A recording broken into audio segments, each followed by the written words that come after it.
When I first seen it, I was really excited. First to see our name up there at the selection show, but then when I finally seen it was at Mississippi State, I was even more excited.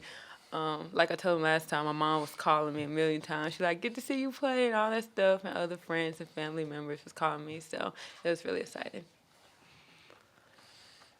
Does your mom get a chance to see you play often? Yes, sir. She normally come up to the home games, but she couldn't make it to the conference tournament. So, for her to be able to come to this game is exciting. Michael. Jasmine, how many family, friends, or whatever are you expecting? It's gonna be a lot. I have some of my friends come to Mississippi State, but they told me it was on spring break, so they're gonna be kind of clapping for both teams. So it's kind of like a home team for both of us. So I should be bringing in a big crowd as well. Chaz, the coach from Mississippi State had said that he calls this team the people's team for Mississippi State because of the way they embrace the community. How will that be playing against the team when you guys are here on their home floor and the people's team? Just gotta focus. Basically, we just gotta play our best game against the people's team. I can say we're a people team too from Chattanooga. So how much we help the community and things like that. So I guess it's the people team versus the people team. Alicia, what makes you a good defensive player? If you think you're a good defensive player. I just think I just have an attitude about it. Like I just hate for people to score on me, so I just try to play good defense so that won't happen. Alicia, I'm sure you've seen film on Mississippi State now and everything. What makes Victoria Vivians good, and what do you have to do? I don't know if you'll be on her personally, but what do y'all have to do to at least limit her, I guess? She just moves without the ball really well, comes off screens, and she's a great shooter, and she'll shoot it if she has a little room. So that's what makes her good, and so we just have to make every shot for her hard, and don't let her get too comfortable. Kiana, how do you feel about playing in an arena that averages 6,200 people per game? I think we'll be okay playing here. I don't think we should let the crowd get to our heads, and we just maintain our focus and play the way we usually do, and we'll be all right. Jazz, how would you describe your team? How would you describe Chattanooga as far as y'all style on the court? I guess just kind of describe what you feel like your team is good at and your strengths and things. We're a defensive team. We just found ourselves maybe like 11, 12 games ago. Our chemistry is very good. We're talking more on the court. We're there for each other, but mostly, like I said, we're a defensive team, and defensive turned to offense for us. You say you found yourself 11 or 12 games ago. What did you guys find? What did you start to do better at that point? This year we came with a new group. Queen Alfred, she was a red shirt last year, so she was starting to come back on the court. Ariana, she hurt herself last year, so she started to find herself on the court. We didn't have Kayvon. Chelsea got hurt earlier, and it was at first of the year it was hard for us to find each other. Everyone was doing things that wasn't in fit, but during conference we said this is a new season, so it's time for us to buckle down. It's time for us to play hard, and that's what we did. We came as a team and we played hard.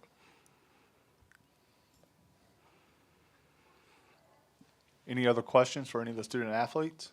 Jasmine, I guess prior to the game this weekend, what's maybe your best or favorite memory of playing Mississippi basketball or basketball in Mississippi? Probably when I went to state and we played in 4 overtimes and we lost by 3 points. Yeah, that was. It's always a good atmosphere to play in Mississippi because everyone in Mississippi loves basketball. So that could be a good memory. Who did you play? Forest Hill.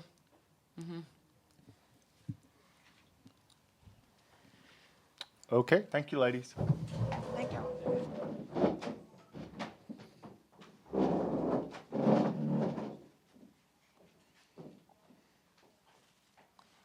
Okay, we'll now take questions for Coach Foster. Adam? Coach, what makes Alicia a good defensive player? Her attitude about it, the priorities she places on it, and her basketball IQ. Jim, when you're playing a team that has one person, stays pretty reliant on Victoria, especially offensively. I mean, do you really concentrate on her, or do you find that dangerous because other people can? How do you kind of approach that, I guess? I haven't gotten to that point yet. We're going to guard her in some form or matter. Well, yeah, I meant without giving away game plan. Yeah, But yeah. just in general, I mean, do you think? I think you have to sometimes stay. you focus too much? No, I don't think. I think every team comes out there with a game plan, and I think we have to be disciplined in the framework of what they're going to do to get her the ball. And if we stay disciplined within that framework, then it becomes a matchup relative to who she's playing against. So we've played against some very good offensive players this year, both in our league and outside of our league. And we've done a fairly good job of guarding them. But it has to do with the team handling the sets and the screens and the movement, and the player with that responsibility, if we're playing man, pulling up their shorts when she gets the ball. Is there a guard trio presenting challenges to you guys? Their guard. The three guards that they play? No, we play a lot of times against teams that play four guards. So we guard the perimeter fairly well. I mean, I think we're 7th in the country or something like that in defending the 3-point field goals. And Gino and I go back and forth week to week to who leads the country in fewest fouls committed, and I think he has a 1/10 of a foul lead as we enter this tournament. So we're going to try to recapture that. Jim, what does Jasmine, I guess, provide this team? Well, Jazz, very good shot blocker. She's become a very good offensive player, especially away from the basket. That's where her biggest improvement is. And she's a rebounder. I mean, she rebounds the ball, but she's got. I think she leads the country in block shots, so that speaks to that. And she's disciplined within the framework of it. She's not the kind of player that picks up, for the most part, silly fouls. Her experience, she's gotten a lot more disciplined in what shots she attempts to block. You started the year 13-7 on 11-game winning streak now, and Jasmine had mentioned that things kind of turned around when conference play started. Kind of the same thing we asked her, but what changed for you guys? Well, just maturing. You don't go into a season expecting to lose your, starting, your leading scorer, who was, played the point position, and Ari had a rough recovery from her injury the year before, and she had to have a procedure done through the course of the year. So we're down 2 starters, and it just takes you a little bit longer to find out who you are, and players have to assume a responsibility in a role that they may not have had to. And we had a transfer that was very, very talented, but we were retooling her game, and how that fit and how she got comfortable with that took a while. But when all those factors came together, we became a pretty good basketball team. Coach, you've been doing this at a number of places for a number of years, and the women's game has gone back and forth with trying to have it at neutral sites Uh-huh. on the home court of one of the member institutions. Where is the women's game now, in your perspective? Is it capable of going back to neutral sites and getting a decent representation, or is it better served on home courts? To part B, no. It's not better served. And I think somewhere, in the future, we'll come up with something that works. There are significant models out there. There's interesting models out there, and maybe grabbing the baseball model and having 4 areas of the country that you get to host. Obviously, Connecticut would be one because they're so successful. Out west, they can banter back and forth, but California would probably be one, and then where in the Midwest and the Mideast would you come up with these areas? And maybe that's where you send more teams. Maybe you sit down and really, really haggle it and get some people to go to different communities and sell it. Unemployed coaches in men's basketball work for ESPN.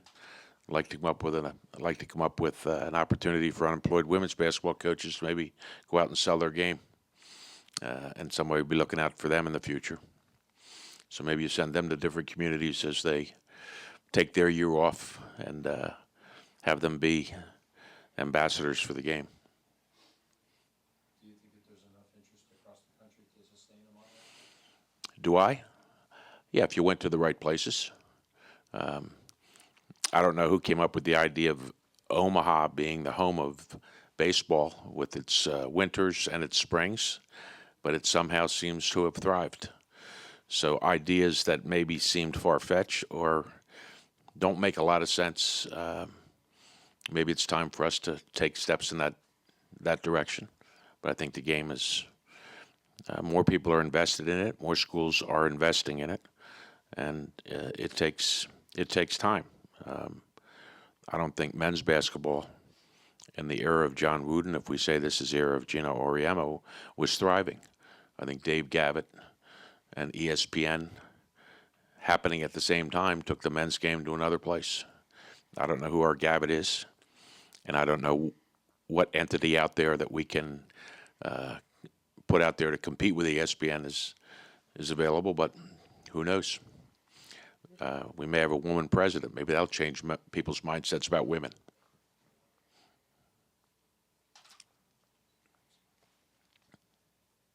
And along the same lines, we had talked with Coach Merchant about obviously her team is number 4 seed and they're playing 3 hours away from home. The NCAA has the stipulation 30 miles if there's another facility. That facility is bid on. That can be the institution that number 4 seed is going to play and be their home arena. Do you think that should be extended to maybe a 50 to 100 miles to give deserving teams? I think based on where some universities are placed or situated, without a doubt. When I coached at St. Joseph's, we had 6 Division I schools within half an hour's drive of each other if you knew the back way. And sometimes when I go to some of these universities, I wonder how any students get there. So coming up with a common sense geographical idea that would fit all.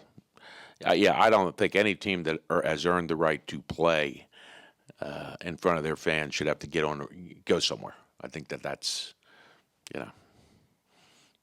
that should not be.